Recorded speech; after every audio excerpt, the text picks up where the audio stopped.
Welcome to Crazy Gamer Models. I am the Crazy Gamer and I do models. It is Spooky Ship Thursday, and that can mean only one thing. It's time to talk about the USS North Carolina and get a build update. But first, a little history. Maybe a little haunted history. You be the judge. Leave a comment below. Tell me what you think. Let's get started. Alright, first we're going to do a little bit of history on the North Carolina, and then we're going to get into what's going on today. Battleship USS North Carolina BB-55, and this is an excerpt from this Super Drawings 3D battleship. Launched in 1940, the North Carolina was the first newly built battleship to have taken part in the war in the Pacific.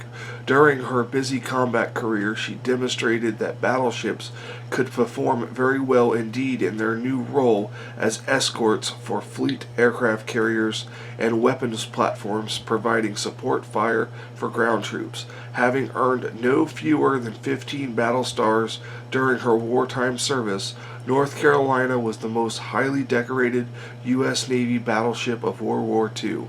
After decommissioning, she escaped the chopping block and is preserved to this day as a floating museum. And that museum's in Wilmington, North Carolina. So, let's get into the build here. And a few issues that, when I was putting together how I was going to go through these instructions and incorporate everything together, where I kind of run into some issues, and I have to step away from the traditional build of this ship. It has you, we'll go through this real quick here, zoom in a little bit. Okay, it has you, step one, putting your 3 decks on the upper hull that is not connected to the lower hull, that I might add. But that is the first problem, and I'm going to show you that problem now. Before we get any further into this, I need to show you this issue. Just grab the hull here.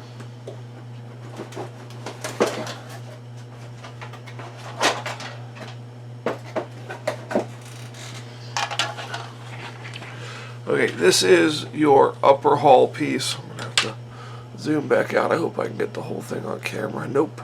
Of course not. Well, I'll readjust the camera for more shots like this. This connects to this like so, and then you have your hull, your deck plates that go on top of here. Well, when the deck plates fit on, they push this flat in these arms perfectly straight. But if you examine that, there's steps all around the sides here. There's huge steps. So what I'm going to have to do is, before I glue the decks on or anything like that, I need to slice these with a razor saw and trim out what I need to get this perfectly aligned. And I think I'm going to have to line up the hull perfectly. I mean, there's even some imperfections that need to be sanded out, like some high spots that need to be taken out, and get this lined up perfectly, and then adjust and then, you know, have this widen back out for the decks itself. So that is the first problem we're going to correct in probably the next video if I don't do the guns first. So that's what this video is about, is lining this up and figuring out how we're going to start and tackle this build. That's the first issue right there. So as you can see, there's not going to be a nice mating surface, and it's going to look off. So if I build this whole superstructure on top with the decks, the guns, and all that stuff, and then I go to put this on, I'm going to have huge seams that are going to have to be filled and sanded, and I'm going to knock stuff off. I'm going to knock guns off and all that stuff. So that stuff you need to check right away is the fit of certain large pieces, and it's easy to do. Just grab your large pieces and check the fit. So that's going to be step, well, That's going to be a step. Whether it's step 1 or not, I'm not 100% sure. After this problem gets solved of that, mating that, which by the way is not, in the book, it's not until step 20, the very final step, is when you add that. So the whole thing would be built and you'd be knocking stuff off. You wouldn't be a happy modeler, let me put it that way. So it jumps in to immediately on step 2 is placing pieces on the center deck piece of the basically the tree of the superstructure. And if you look in your ed.art instructions, where are they at?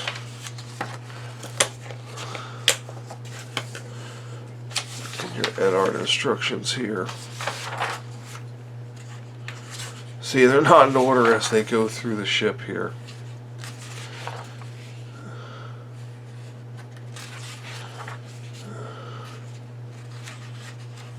This is a very laborious process of doing this, trying to figure out what goes where.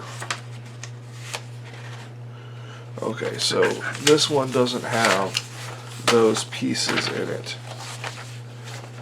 Okay. But it does have this. Okay, here it is right here. Let's zoom in here so we can see this here. Okay, step 1 here is B1 and B2 on one on opposite side, B1 on one side, B2 on the opposite side. You're going to be adding these doors.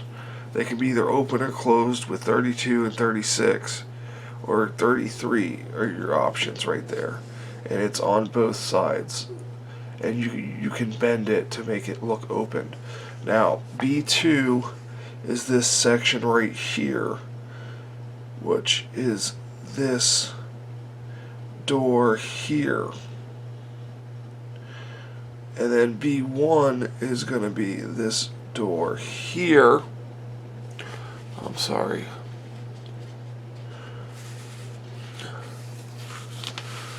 B2 is this door here is going to be replaced. And then on B4, well, we got 6 and 5 are getting door replacements, 37A and 37. So there's going to be multiples of those. Basically, all these parts here are going to get their doors replaced with these photo etch doors. So if we were going to start on this first step, that is what we would want to do. We'd want to come in here and we'd want to remove these doors.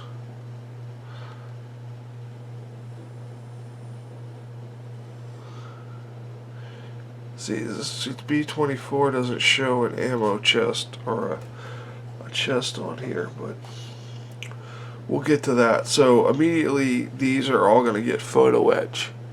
So zoom out a little bit here. These all are going to get photo etch on it right here. So if we go further in the book, and remember we haven't gotten to the Tom's Model Works yet, so we're going to look at that in a second.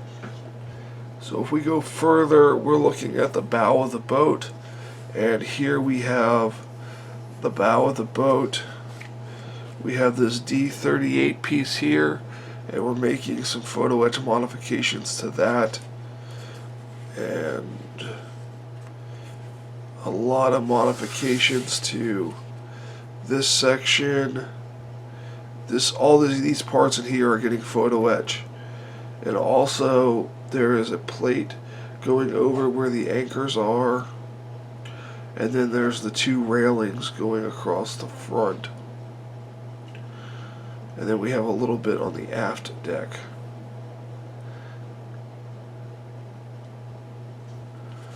So let's see what the other side looks like here. And we're looking at more of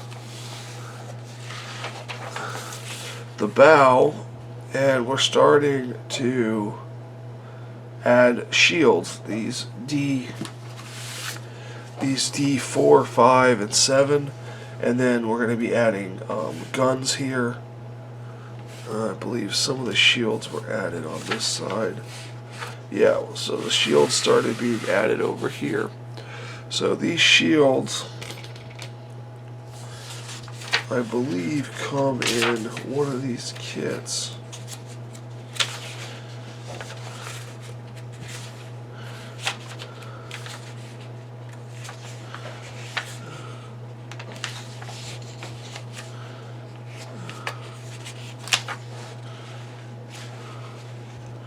Okay, so the shields are not in this kit. Let's check the Tom's Model Works set kit and see if the shields for the 20mm Arlequins anti-aircraft guns, those shields are in this kit.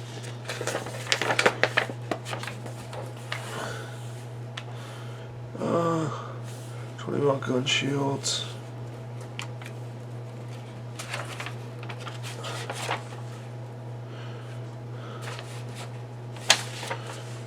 No, they're not. So, okay. So,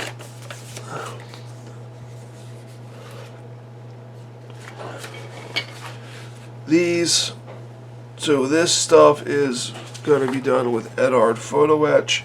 All of this, these shields are actual plastic shields. But when it comes to the H1 guns, that are either going to be the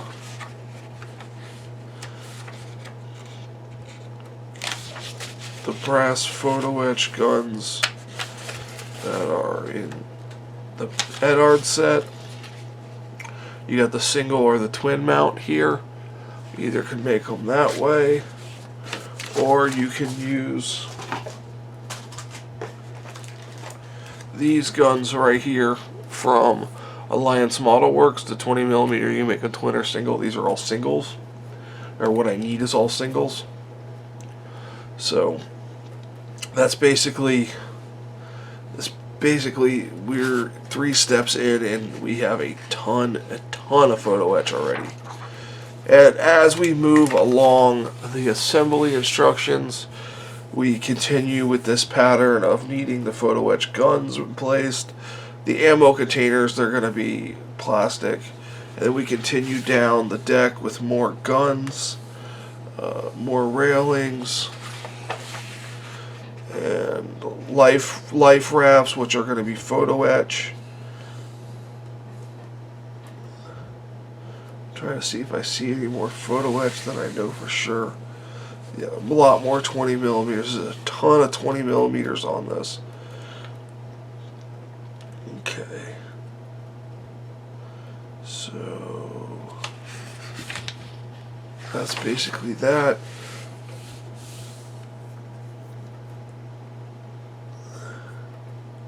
Okay, so now we get to the 16-inch guns, which have a bunch of photo etch on them that we're going to have to look at the photo etch. Now, there's no reason why these 16-inch guns can't be built ahead of time. These 40mm guns and these 5-inch guns can't all be made ahead of time using the gun upgrade kits that we have, along with the 20mm guns too. So I might spend the first episode fixing the hull of the ship, and then move on to building the guns, and then do a little bit more work on the hull, and then work on some more guns, because there's 25 guns right there, and 3 big guns, and then 48 of the 20mm. That's a lot of photo etch to be messing around with, and I don't want to make 20 videos of photo etch. So,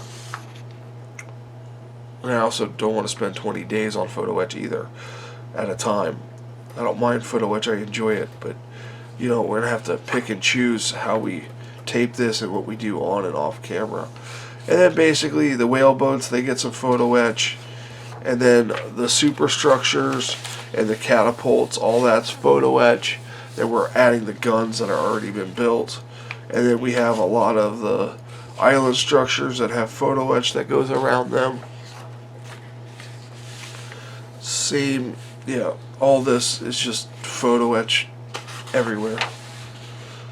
So as we go and approach a step, just stop and go through all the photo etch papers meticulously and make notes. I may even make a photocopy of these instructions to make notes of where everything goes on this. So I'm going to, this is not as long as I thought the video was going to be, but it's a basic run through of the operation. We're going to do some guns, some hull work, and just do a little bit here and there, take it real slow and take it easy, because we have ammo upgrade kits, we have gun upgrade kits, we have tons of upgrade kits to go through. And, you know, a lot of it we have to check our references and things like that, and there's some extra details I want to add to this also. Now, a little bit more history on here. On September 15th, I believe 1942, it was struck by a torpedo. If I can get a side view right here. Nope, not on that side, on the other side. Yeah, it was struck by a torpedo right here in front of turret 1. So right in this section right here of the ship, here's the front of the hull. Right in front of this turret here, it got struck by a torpedo, tore a 22-meter hole in the side and flooded 10,000 gallons of fuel oil and flooded tons of water. And they managed to have it under control in less than 5 minutes. And it was able to steam to the nearest port to get patched over, and then it steamed all the way to Pearl Harbor to get fixed and then refitted with better anti-aircraft guns, which was what we're depicting is after the damage was done and it got the better upgraded guns and whatnot.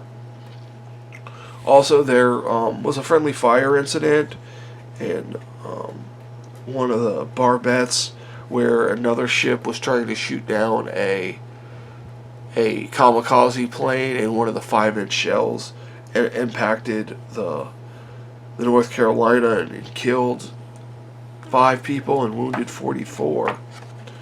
So that was not.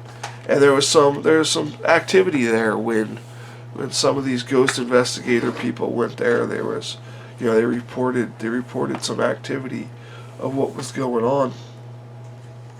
What I find interesting was when they were designing the plans of the North Carolina,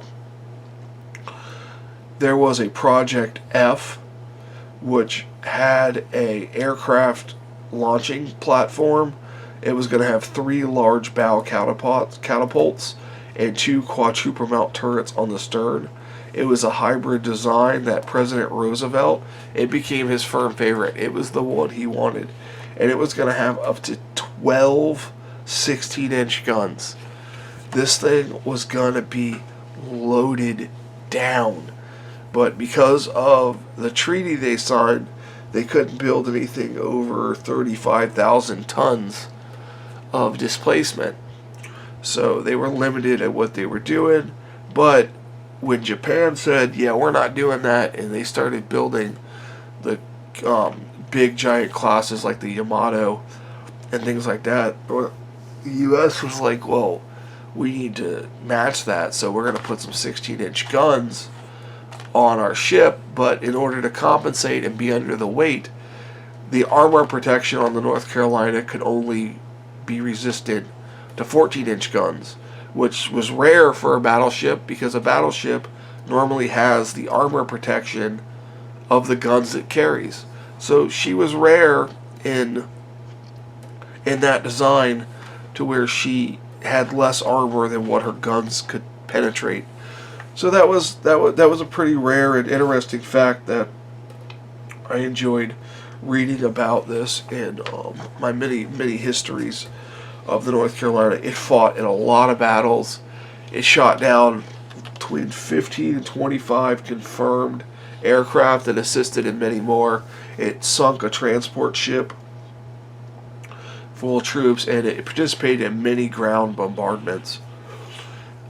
It was the first ship to ever fire a 12-ton salvo from all her guns, including her 5-inch guns all at once, all 3 main 16-inch turrets, and all of her 5-inch guns on her port side, I believe, fired at one time, and she was still a stable platform, and it's a remarkable ship for her time. I mean, the state-of-the-art technology that was used to design this ship was way ahead of its time, and they actually had about 6 to 8 months of sea trials where they had to keep going back into port to fix problems, and because she kept going up and down the river, she got the nickname the Showboat, and that stuck throughout her naval career, because she would always show herself going up and down the river for fixing some kind of computer or glitch or faulty wiring or whatever came up in the trials or the shakedowns and things like that. She got the nickname the Showboat. I thought that was pretty cool too. But that's about all I'm going to do on the history of the North Carolina today. We're going to get more in depth into that in future episodes. I just want to give you a shot of the front and the back of the ship, the stern and the bow. As you can see, she has an impressive wide bulge structure in her lower hull to give her more stability. The 4 propellers are screws, 5 blades on the center ones and 4 on the outer ones, and 2 rudders made her have a great turning radius. And all in all, she was an incredible battleship. I mean, she had a lot of close calls. She took a ton of damage, but she managed to keep on fighting. So good for her, right? So I'm glad she was preserved, and I hope one day I can go see the museum where she's preserved in North Carolina and take a tour of the ship and be like, hey, I built that part on a model. So I learned about this history. So that's going to do it on this episode of Spooky Ship Thursday. I know we didn't get too much into the haunted history of the ship, but we will. This is just the very first, other than the reviews, this is the first episode diving into the actual, how we're going to approach the build and things like that. And I didn't want it to be too long where I bore you with every little piece of photo etch and where it goes. And we're going to go through all that as we build it.